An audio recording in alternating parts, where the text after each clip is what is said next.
नमस्कार दोस्तों, हमारे YouTube चैनल पर आपका स्वागत है। अपन आज बात करने वाले हैं इंश्योरेंस की। फर्स्ट पार्टी इंश्योरेंस या थर्ड पार्टी इंश्योरेंस। दोस्तों, आप लोगों के पास सभी के पास बाइक, कार, मोटरसाइकिल है अवेलेबल, लेकिन आपको ये नहीं पता रहता है कि फर्स्ट पार्टी इंश्योरेंस क्या है और थर्ड पार्टी इंश्योरेंस क्या है। तो आज अपन डिस्कस करने वाले हैं फर्स्ट पार्टी इंश्योरेंस क्या होता है और थर्ड पार्टी क्या होता है, दोनों में डिफरेंस क्या होता है, क्या क्या बेनिफिट होते हैं, कहाँ कहाँ आपको यूज़ करना है। मोटर व्हीकल एक्ट 1988 के तहत किसी भी गाड़ी का या व्हीकल का इंश्योरेंस होना कंपलसरी है। जो भी गाड़ी रोड पर चल रही है उसका इंश्योरेंस होना कंपलसरी है। इवन शोरूम के बाहर जो भी गाड़ी निकल रही है उसका इंश्योरेंस होना कंपलसरी है। तो पहले दोस्तों अपन बात करते हैं थर्ड पार्टी की। तो दोस्तों एग्जांपल लेते हैं, जैसे आप अपनी कार से बाहर निकले हैं, रोड पर अपनी कार चला रहे हैं और कोई भी एक थर्ड पर्सन आकर आपसे भिड़ जाता है या एक्सीडेंट धोखे से हो जाता है या उसकी गलती से होता है या आपकी गलती से हो जाता है, तो उस कार में बैठे हुए आप हैं और आपके पास थर्ड पार्टी इंश्योरेंस, तो आपके और उस कार के अलावा जो भी सराउंडिंग्स रहेंगी वो थर्ड पार्टी में काउंट होंगी। जैसे कि बाइसिकल जो रोड पर चल रही है, कार, मोटरसाइकिल, पोल्स, रोड, ये जो भी गवर्नमेंट की प्रॉपर्टीज़ हैं वो भी थर्ड पार्टी में काउंट होती हैं। अब दोस्तों देखते हैं अपन थर्ड पार्टी में क्या क्या बेनिफिट मिलते हैं। तो दोस्तों यदि आपकी या किसी और की गाड़ी से कोई एक पर्सन को इंजरी आती है, इंजरी बहुत ग्रीवियस है, मीन्स उसको एडमिट होना पड़ा है हॉस्पिटल में, तो फिर क्या करना होगा या फिर वो क्या करेगा। तो दोस्तों हो सकता है वो आपके खिलाफ़ एक FIR भी दर्ज करा सकता है, मतलब कोर्ट में मुकदमा भी दर्ज करा सकता है और आपके पास एक क्लेम का कोर्ट से समन आने के बाद आपको क्या करना है। यदि आपके पास इंश्योरेंस पॉलिसी है तो आप अपनी इंश्योरेंस कंपनी को इन्फॉर्म कर सकते हैं और अपनी इंश्योरेंस पॉलिसी वहां जाकर शो कर सकते हैं, तो आप बहुत कुछ बच सकते हैं। बुरे वक्त में तो सभी कह देते हैं मेरी गलती नहीं है, या आपने किसी अपने परिचित को बाइक या कार चलाने दी और उसके द्वारा एक्सीडेंट हो जाता है, लेकिन दोस्तों गाड़ी नंबर जिसके नाम पर है, means registered owner of the vehicle को ही क्लेम में पार्टी बनाया जाता है। अब दोस्तों यदि आपके पास सामान आ गया, आप इंश्योरेंस कंपनी को आपने इन्फॉर्म भी कर दिया, फिर क्या होगा। तो दोस्तों आपको बता दूं, जो भी क्लेम अमाउंट होगा, जैसे कि यदि उसकी डेथ भी हो सकती है तो 4 व्हीलर में एक अलग थोड़ा प्रावधान है और 2 व्हीलर में अलग प्रावधान है। डेथ का अलग प्रावधान है और प्रॉपर्टी डैमेज का एक अलग प्रावधान है। यदि उसकी डेथ होती है और वो कोई अलग अलग टाइप के पर्सन है, जैसे कि दोस्तों आप सोच रहे होंगे अब क्लेम कितने का आएगा। क्लेम भी तो दोस्तों उस पर डिपेंड करता है जैसी उसकी रेपुटेशन होगी, जिस प्रकार का वो व्यक्ति होगा। यदि कोई खेती बाड़ा करने वाला छोटा किसान होगा तो उसका इनकम प्रूफ वो कोर्ट को देगा और बताएगा कि इनकी कैपेबिलिटी क्या थी कमाने की, इनको क्या क्या लॉस होंगे। और कोई अगर करोड़पति है या कोई गवर्नमेंट जॉब वाला है तो उसकी कुछ अलग ही ज़्यादा क्लेम होगा। तो दोस्तों आपको बता दूं, जो भी क्लेम होगा, यदि आपके पास इंश्योरेंस पॉलिसी है तो आप लीगली तो सेफ़ हैं, और यदि इंश्योरेंस पॉलिसी नहीं है तो आपको कोर्ट के चक्कर लगाने पड़ सकते हैं और आपको बहुत ज़्यादा परेशानियों का सामना करना पड़ सकता है।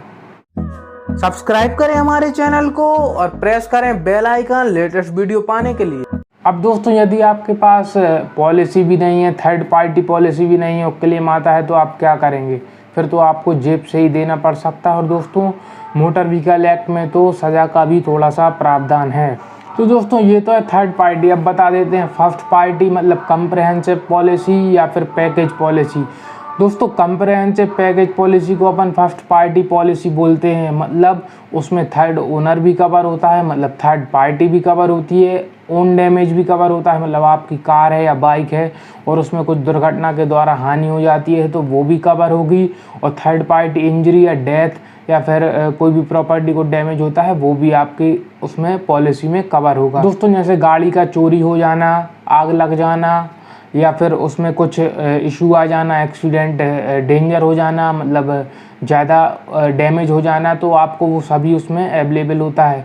दोस्तों उसमें एड ऑन कवर भी होते हैं, मतलब आप अतिरिक्त शुल्क देकर भी कुछ फैसिलिटी ले सकते हैं, जैसे कि जीरो डेप्रिसिएशन, मतलब उसमें से डेप्रिसिएशन वैल्यू कम नहीं होगी गाड़ी की 2 या 3 साल, कुछ ऐसी स्कीम्स होती हैं।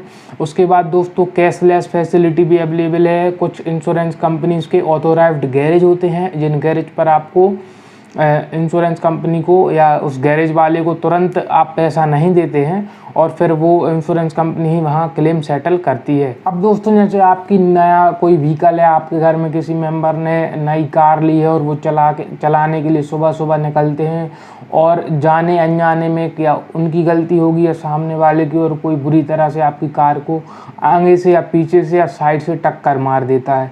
अब गाड़ी दोस्तों चूँकि नई कार है तो आपको पता ही होगा आजकल 8-10 लाख से कम की कार बहुत ही कम लोग लेते हैं। छोटी भी कार रहती है अगर 5 लाख की तो भी उसमें डैमेजेस तो होगा ही।